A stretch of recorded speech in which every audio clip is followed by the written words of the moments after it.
ಎಲ್ರಿಗೂ ನಮಸ್ತೆ. Once again thank you ಬಂದಿದ್ದಕ್ಕೆ.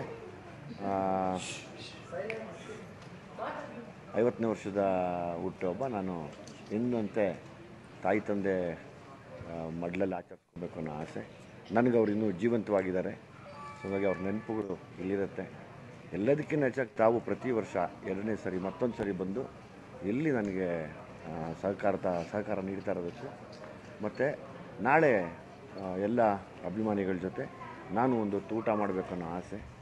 ಯಾಕೆಂದರೆ ಅವರು ನಮ್ಮನ್ನು ಸಾಕಿ ಸಲಗಿದ್ದಾರೆ, ಅವ್ರು ಬೆಳೆಸಿದ್ದಾರೆ, ಅವ್ರು ಕೊಟ್ಟಿರೋದು, ಅವ್ರ ಜೊತೆ ಒಂದು ತುತ್ತು ತಿನ್ನಬೇಕು ಅನ್ನೋ ಆಸೆ. ಆ ಒಂದು ಆಸೆ ಮೇಲೆ ನಮ್ಮ ತಾಯಿಗೆ ಯಾವಾಗಲೂ ಅದೇ ಆಸೆ ಇರೋದು, ಎಲ್ರಿಗೂ ಊಟ ಮಾಡಿಸೋ. ನಮ್ಮ ತಂದೆನೂ ಅದೇ ಹೇಳೋರು. ಅದನ್ನು ನಾಳೆ ಕೂಡ ನೆರವೇರ್ತಾ ಇದೆ. ತಮ್ಮ ಸಹಕಾರ ಹೀಗೆ ಇರಲಿ ನನಗೆ ಯಾವಾಗಲೂ. ಅದನ್ನು ಹೊರತುಪಡಿಸಿ